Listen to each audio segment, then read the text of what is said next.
Hi, I got this yesterday in the mail. This is a piece of original art from Noah Van Sciver. This is from a Teenage Mutant Ninja Turtle story that he did in 2017.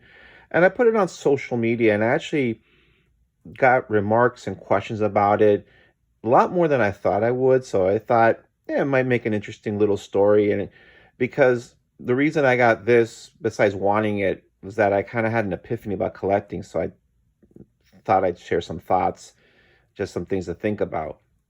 So maybe a year and a half ago, I had heard about Noah Van Sciver and I hadn't read any of his books. So I go on the Miami-Dade Public Library system and I search for Noah Van Sciver books and they have Fanny Bukowski and the Turtles book.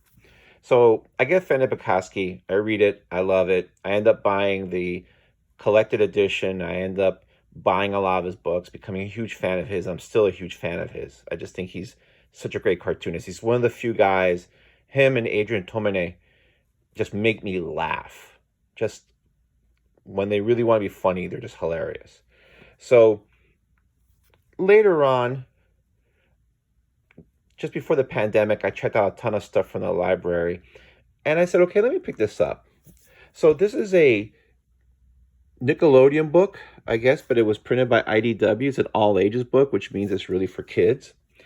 And in here is a story where Michelangelo is done with all the stuff that he wants to do. He's done everything and he's bored. And Splinter tells him, hey, well, instead of trying to consume media, why don't you create some media? So he's like, I'm going to do a mini comic.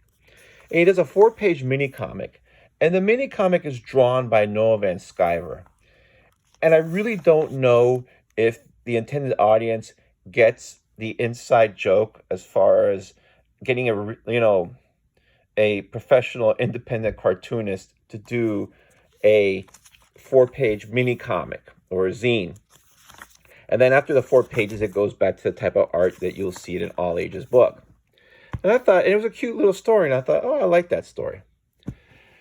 So during the pandemic, a lot of us, we're going online and we're looking for books and discovering bookstores online, and you hear about this store or that store. So I heard about Kilgore Books out of Denver, and I go on their site and they have really cool independent stuff, and they selling original art. So they had some Noah Van Sciver original art. Now most of it's sold, but I see this page and the other 3 pages of the story that was in here. And I'm thinking, oh, wow, that'd be kind of cool to have. And the page rate's a fair page rate for current work. But I was like, oh, I know it's a lot of money. So, let me think about it. And so that was about 9, 10 months ago. And about maybe 2, 3 months ago, I sort of had an epiphany about collecting. And that time I had amassed a really solid, really thorough Noah Van Sciver collection of his graphic novels, mini comics, rare mini comics, and also other books by Al Columbia and other cartoonists that I got for a good price, went up in value, and they're cool to have. But I started thinking that it was more about the thrill of the hunt than actually saying, oh, I want this book because I want to keep this book because this book means a lot to me, or I love this story, or it resonates with me, whatever it is. So I decided to look at my collection, and as Jim Rugg once said, it's okay to be an incompletist. So I started selling items that had gained value, single issues of books from Marvel that I bought 5, 6 years ago that are being speculated to the sky. Some graphic novels that I got at a good price that I sold on eBay. Um, Things like that. So I use that money to buy some books, but I use good amount of proceeds on this. And I got this because I really wanted it. And I think that's the reason why at the end of the day, we should all collect. I think it's really easy to go down that rat hole of like Pokemon where you're like, gotta catch them all, where you just have to get every single zine or story. And once you have it, it's like, oh, it's mine, like my precious, like from Lord of the Rings. And It's okay to buy something, read it, enjoy it, but say, do I really want to keep this because it means something to me? Or is it okay to let it go? And I made a decision. And I have no regrets because the books that I sold were great books. People that got them were really happy with them. But it's not like I'm sad I sold it. And that sounds kind of weird, but there are some books that you have that you're like, oh man, I really hated letting that go, but I was tight on money. A lot of us have been there. I've been there. But I got this because I really wanted it. It's 11 by 17, and some people have told me that they have some of Noah's art. Have told me that he draws smaller than this, so it's nice to have a big page. Um, it's the turtles. Um, and also the turtles, like a lot of characters, they have those iconic scenes like Batman's always crouched next to a gargoyle or something.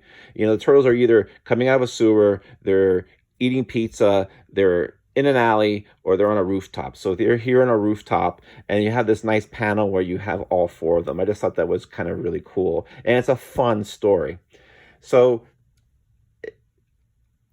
the only thing that I guess the only takeaway that I have from this is that collect what you really want to collect and what you like, and it's okay to let it go and to get something else that maybe you really dig, or maybe you say, okay, well, this is cool, but I can let go of it. And I think a lot of us who collect anything, especially comics, have a problem letting go of stuff.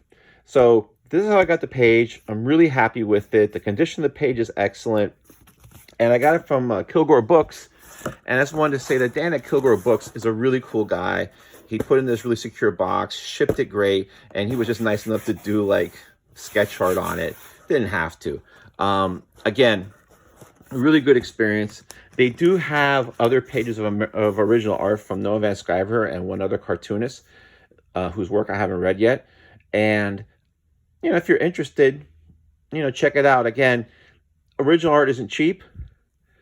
But then I started thinking, for the price of 8 or 9, 10 books that I bought, I could have a piece of original art. And as a friend of mine, Colin, told me, they only make one of these, and that's it. And so if you're talking about something that's a little special in your collection, for me, this is something that I'm happy to have this page. I'm going to get it framed. And again, it's about what you really like to have. Anyway, thought I'd share that. Thanks.